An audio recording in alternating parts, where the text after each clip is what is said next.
What if I told you that the first big blow of the 2026 Australian Grand Prix was not given by Mercedes or Red Bull, but by Oscar Piastri in front of all his fans? Because what happened in practice 2 at Albert Park was not just another fast lap in a Friday session. It was a declaration of intent. After a difficult start to the day for McLaren, with reliability problems that limited track time during the first practice, the Australian returned to the circuit with an immediate response that left the entire paddock looking at the monitors. With a 1 minute and 19.729 seconds, Piastri not only placed himself at the top of the timetable, but also left the Mercedes more than 2/10 behind, a clear difference that surprised even within the team's own garage. And that's where the story really begins. Because the most striking thing was not only the time, but the contrast within McLaren itself. While Piastri completed a solid session and became the benchmark of the day, Lando Norris finished much further back in the time classification after a session mainly dedicated to experimenting with settings and collecting data. That internal difference immediately fueled the conversation in the paddock. Are we simply seeing a deceptive Friday, or the beginning of a weekend where Piastri could become the absolute protagonist in his home race? But there is another even more interesting detail. Inside McLaren, far from celebrating as if they already had control of the weekend, the reaction was completely different. Both the team and Piastri himself have tried to cool down any kind of euphoria, remembering that the car has not yet reached the dominant level it showed at the end of the previous season and that there are still important doubts about the race pace and tire management for Sunday. So the big question that remains after this Friday in Melbourne is clear. Are we seeing the first serious warning of Oscar Piastri as a real candidate to dominate at home? Or simply a momentary Friday illusion that will disappear when qualifying and the race arrive? Because if practice 2 of the Australian Grand Prix made one thing clear, it is that Piastri has just ignited the first big story of the 2026 season. McLaren went from an initial session marked by doubts, interruptions and lack of running, to a second practice where the panorama changed radically. Piastri returned to the track with a much cleaner program and began to build his performance sector by sector until completing a lap that immediately caught the attention of all the teams. The stopwatch stopped at 1 minute and 19.729 seconds, a record that placed it in first position on the timetable and also left the Mercedes more than 2/10 behind, a considerable difference for a session where distances are normally much tighter. It wasn't simply the fastest time on Friday, it was a clear sign that the McLaren had real speed when everything was working correctly. But the true weight of that fast lap was not only in the number that appeared on the stopwatch, but in the way in which it was produced. Piastri did not set his time in an isolated or chaotic attempt, but managed to correctly chain the 3 sectors of the Albert Park circuit after having already shown flashes of speed in the first practice before the technical problems appeared. That detail is fundamental because it indicated that the performance was not a one-time accident, but the result of a car that, at least for one lap, had enough potential to fight at the top from the first weekend of the season. Inside McLaren's own garage, the difference between the two sides also began to generate conversation. While Piastri completed 26 laps during the session and became the benchmark for the day, Norris finished much further back in the time standings, albeit with a different work program focused mainly on testing settings and gathering information for the team. This asymmetry of performance between both drivers was not necessarily interpreted as an internal alarm, but it did fuel an interesting narrative for the rest of the weekend. For the first time in a long time, the team's media focus seemed to revolve completely around Piastri, right on the circuit where it had the most media pressure on it. And that detail adds another important layer to the story.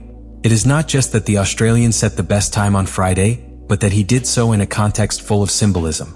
The Australian Grand Prix is not just any race for him, it is the event where all the local attention is focused on his performance, where each lap is analyzed with a magnifying glass and where any sign of competitiveness immediately becomes a headline.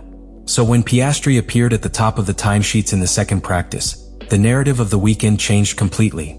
What had started as a difficult Friday for McLaren became a story of immediate reaction, a demonstration that the team could respond quickly to problems and remain a real threat from the start of the season. The true impact of what Oscar Piastri did in second practice at the Australian Grand Prix is not fully understood if we only look at the timesheets. In modern Formula One, especially on a Friday practice, the times can be deceiving. The teams use different fuel loads, engine modes, and completely different work programs. Therefore, when a driver sets the best time in a session, the first question that the engineers in the paddock ask is not who was the fastest, but how that time was constructed. And in the case of Piastri, the interesting thing is that his return did not appear out of nowhere. It was the result of a clear evolution throughout the session. correcting the weaknesses that the car had shown hours before and taking advantage of each attempt to get closer to the real limit of the car. During the first practice, there were already signs that the Australian had speed in the car. Even before reliability issues ruined his session, Piastri had managed to set the best first sector on one of his attempts, indicating that the McLaren had potential in low fuel conditions. However, the rest of the lap could not be completed correctly due to technical issues that forced the driver to stop the car. That detail was recorded by the team's engineers because it showed that the basis of performance was there, although all the elements still needed to be assembled to convert that speed into a truly competitive complete lap. As practice 2 began, the team's focus changed. Rather than simply trying to make up for lost time, McLaren concentrated on adjusting the balance of the car, especially in the second sector of the Albert Park circuit, an area where the rear axle had shown some instability during braking in the first session. That sector is particularly important because it combines quick direction changes with hard braking, which requires very precise aerodynamic balance. If the car moves too much in that area, the driver loses confidence and ends up sacrificing speed throughout the lap. Therefore, when Piastri managed to keep the car more stable at that point on the circuit, the improvement in the final time was immediate. The result was a lap that was not only fast, but also very clean from a technical point of view. The Australian managed to link the 3 sectors without errors, taking advantage of the improved balance of the car and maximizing the grip available on the circuit. These types of laps are usually the ones that engineers value the most, because they show that the performance of the car does not depend solely on external circumstances, but on a balance that can be repeated in subsequent attempts.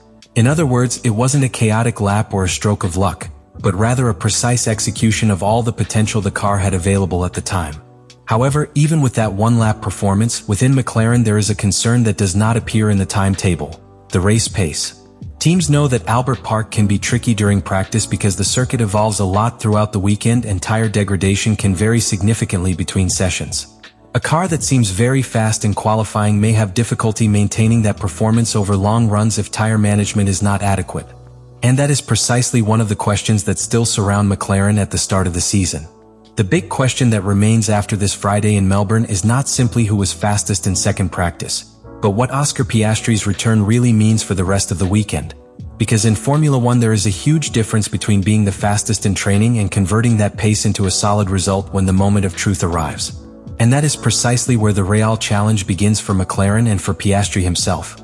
The time of 1 minute and 19.729 seconds made it clear that the car has one lap speed and that the Australian is capable of extracting that performance even after a difficult day marked by technical problems in the first session. But the history of a Grand Prix is never decided on Friday, and the team knows it perfectly. From inside the garage, the reading is much more cautious than it might seem from the headlines. McLaren insists that the car is still not at the same dominant point that it reached in the final stretch of the previous season, and that there are still many unknowns to be resolved before thinking about a possible victory. Among these doubts appears a key factor that often goes unnoticed by fans: tire management at race pace. Albert Park can punish cars that don't control degradation well, and a car that seems too strong on short runs can lose performance quickly when the tires start to wear out over long stints. Therefore, although Piastri's time was a very positive sign, the team first wants to see how the car behaves when the fuel is higher and the conditions are more similar to those of Sunday's race. So after everything we saw this Friday in Albert Park, the story of the 2026 Australian Grand Prix has a clear protagonist: Oscar Piastri. What began as a day full of doubts for McLaren, marked by reliability problems and little track time during the first practice, ended up becoming a demonstration of character by the Australian driver. Because it's not easy to go from a practically lost session to leading the next one with the fastest lap of the day, much less doing it in your home race, with all the media and emotional pressure that implies. However, Piastri not only responded, but did so with authority by setting a 1 minute and 19.729 seconds that placed him at the top of the table and left rivals like Mercedes more than 2/10 behind, a significant difference on a Friday of training. However, one thing has become clear after this second practice: Piastri is ready to take on a much bigger role in this season's fight.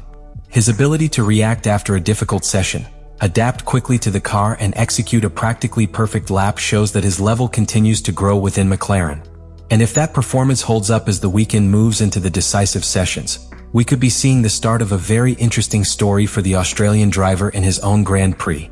Because in the end, the true meaning of this Friday is not only in a fast lap. It's in the message he leaves. When everything seemed to get complicated for McLaren, Oscar Piastri responded with speed, precision, and confidence. And now that the weekend continues, everyone in the paddock will be attentive to a question that is beginning to gain strength in Melbourne. Let me know in the comments what you think about all this.